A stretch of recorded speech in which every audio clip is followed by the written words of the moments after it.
Messiah of ages, dombo remakore, dombo rinopfuura matombo ose. Iye akatsamhira dombo raakaona, asi nhasi uno ngatitsamhire padombo rinonzi Jesu Kristu. Tikatsamhira padombo rinonzi Jesu Kristu, zvinhu hazvirambi zvakadaro muupenyu. Ungatadza kuziva kuti ramangwana rakamira sei, asi dombo rinonzi Jesu rinokuratidza nzira.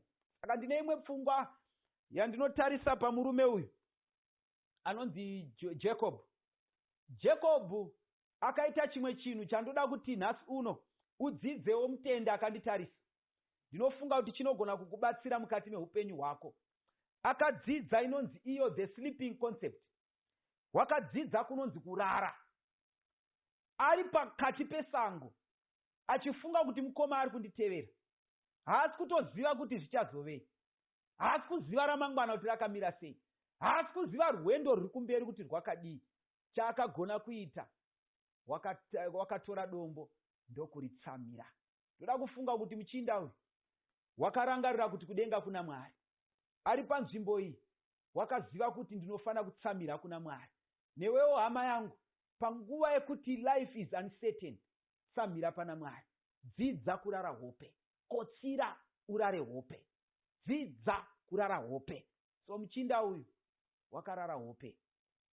Arara hope kudaro, Bhaibheri rinotudza pavhesi 12 kuti akaona eladha richikonekta panyika nekudenga.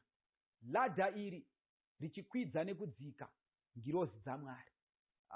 Toda kutenda Mwari nekuti muchinda uyu ari pakati pesango akaona zvisina kumboonekwa nevamwe vanhu.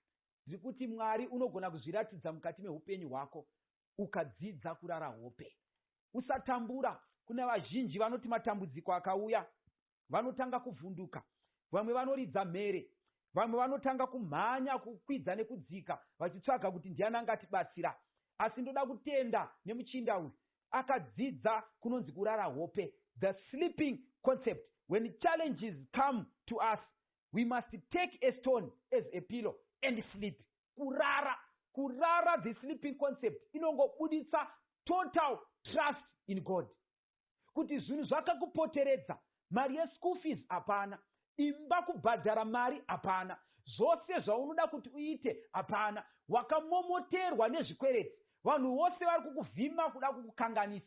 Wodzidza kurara hope, wozviisa kuna Mwari, wonamata kuti Mwari, ndoda kuita cast my burdens to you, ndakuda kuisa zvose kwamuri. Kana wazviisa kuna Mwari, wodzidza kurara hope. Rega ndikutaurire mutende akanditarisa, dzidza kurara hope. Usatakura mitoro yoga, usatakura mitoro yemumarriage uri woga, usatakura mitoro yemurelationship uri woga, usatakura mitoro yekubasa uri woga, usatakura mitoro yekumhuri kwawakaberekwa uri woga, usatakura mitoro uri woga. Learn to sleep. Dzidza kurara. So muchinda uyu akadzidza kurara. Iconcept yakashandiswa zvekare nemurume anonzi Peter. Endai munomudzidza pana Acts chapter 12. Muchaona kuti akatorwa akakandwa mujeri. He was waiting execution, achida kuurayiwa. But akadzidza kuti kunyangwe ndatarisana nerufu, kunyangwe ndatarisana nezvinorema muupenyu, it seems to be certain kuti inini ndaakunofa, asi regai ndirare hope. Dzidza kurara hope mutende. Dzidza kurara hope. Kana uchinge wanamata, cast your burdens to Christ and learn to sleep. Peter akarara, masoja akamupoteredza, cheni akamusunga, magedhe anovhurwa nevarume vakasimba vari vazhinji akanga akagadwa. But akarara hope, ndokudzipfodora nekuti akanga aisa zvose kuna Mwari. Denga rakatumira ngirozi rikatenda kunotora mukoma akarara, ende mukacherechedza ngirozi ichisvika inoita zvekumurova chaiko bhozi anga akarara. Ndiri kuti dzidza kurara hama yangu. Dzidzai pana Jesu paakataura navadzidzi kuti let us cross over, akapinda mukati memba yemukati ndokubva arara. Vana Peter vanga vasati vaibata metsi yacho, vakatozoibata later on Jesu aenda kuti aiwa, whenever zvakupresa left, right and center, just kneel down and pray, cast your burdens to Christ and then sleep. Wotorara zvako. So muchinda akarara, Jesu wakapinda akakotsira, vakomana vachikupa mvura vachirasa kunze, vachitraya kuda kuzvipinza bhizi sezvinoita vamwe vanhu zuva ranhasi. Usapinda bhizi munhu waMwari, hauzvigoni uri woga. Udza Mwari and go to sleep. Akakotsira Jesu. Akamuka akati, vakomana, inda mune kutenda kushoma. Then he said, peace, be still. Vakomana vakavhunduka. Ndo pavakadzidza kuti mukurema kwezvinhu, mukushungurudza kwezvinhu, we must learn to sleep. That is the sleeping concept.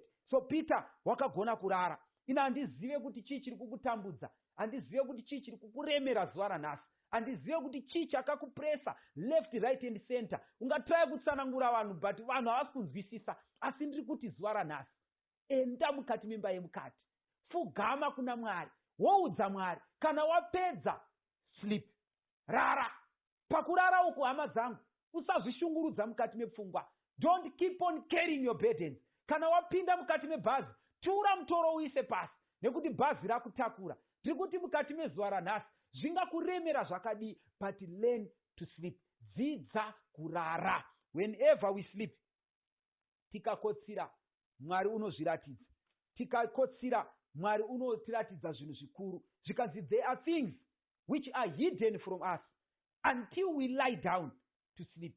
Pane zvimwe zvinhu zviri kuda kuitika mukati meupenyu hwedu, but until we learn to trust in God, until we learn to sleep, that's when desire of ages, dombo remakore, dombo rinopfuura matombo ose, iye akatsamhira dombo raakaona. Asi nhasi uno ngatitsamhire padombo rinonzi Jesu Kristu. Tikatsamhira padombo rinonzi Jesu Kristu, zvinhu hazvirambi zvakadaro muupenyu. Ungatadza kuziva kuti ramangwana rakamira sei, asi dombo rinonzi Jesu rinokuratidza nzira. Saka ndine imwe pfungwa yandinotarisa pamurume uyu anonzi Jacob. Jacob akaita chimwe chinhu chandoda kuti nhasi uno udzidzewo mutende akanditarisa.